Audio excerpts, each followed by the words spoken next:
अस्सलाम वालेकुम, कैसे हैं आप सब। उम्मीद करती हूँ सब ठीक ठाक और खैरियत से होंगे। अल्लाह ताला आप सबको अपने घरों में ज़मान में रखे और तमाम बीमारियों से बचाए रखे, आमीन।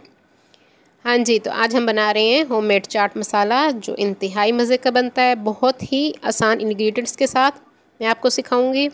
जो लोग न्यू हैं वो सबसे पहले मेरे चैनल को सब्सक्राइब कर लें, मेरी वीडियो को लाइक और शेयर भी ज़रूर कर दीजिए और बेल आइकन को भी प्रेस कीजिए ताकि हर आने वाली न्यू वीडियो का नोटिफिकेशन आपको मिल सके।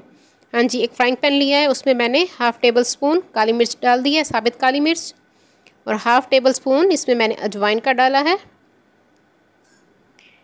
हाँ जी, ये दो चीज़ें हमने डाल ली। अब हम इसमें डालेंगे सफ़ेद ज़ीरा 1 टेबल स्पून और खुश्क धनिया मैं इसमें डालूँगी साबित 1.5 टेबल स्पून। रमज़ान में चाट मसाले का इस्तेमाल बहुत ज़्यादा होता है, दही बड़ों में, फ्रूट चाट्स में, पकोड़ों में, हर चीज़ में हम चाट मसाले का इस्तेमाल करते हैं, तो घर में इसको बना के आप रख सकते हैं। हाँ जी, ये सब चीज़ें डाल दी हैं और 1 टीस्पून मैंने इसमें सौंफ का डाल दिया है। इन सब चीज़ों को हम 1 से 2 मिनट हल्की आंच पे हमने रोस्ट करना है। बिल्कुल हल्की आंच पे आपने 1 मिनट 1 से 1.5 मिनट में इनको आपने रोस्ट करना है, स्लो हीट पे। हाँ जी, फ्लेम हमने अब ऑफ़ कर दी, इसको ठंडा होने देंगे। जब ये ठंडे हो जाएं तो इसमें हम खुश्क मसाले और ऐड करेंगे। हाँ जी, ये ठंडा हो चुका है। अब मैं इसमें डालूँगी काला नमक 1 टेबल स्पून से थोड़ा सा कम मैंने डाला है, आप अपने हिसाब से डालेंगे। हाँ जी, थोड़ी सी मैंने जावित्री डाली है, छोटा सा टुकड़ा मैंने हाफ़ इंच का दालचीनी का डाला है और 4 लौंगे डाली हैं।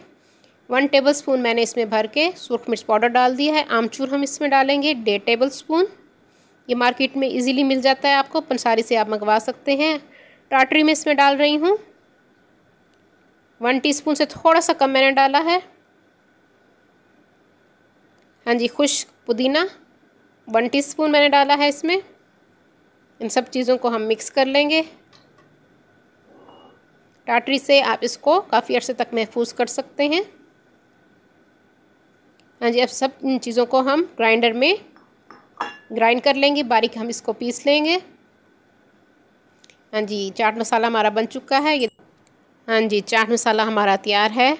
आप इसको रमज़ान में, फ्रूट चाट्स में, दही बड़ों में, पकोड़ों में ज़रूर इस्तेमाल कीजिए। बेहद मज़े का बनता है, साफ़ सुथरा घर का बना हुआ, कोई मुश्किल नहीं है। उम्मीद करती हूँ मेरी आज की रेसिपी आपको पसंद आएगी। कमेंट्स में मुझे ज़रूर बताइए कि मेरी ये रेसिपी आपको किस तरह लगी। उम्मीद करती हूँ पसंद आएगी। अपनी दुआओं में मुझे याद रखिए। अल्लाह हाफिज़।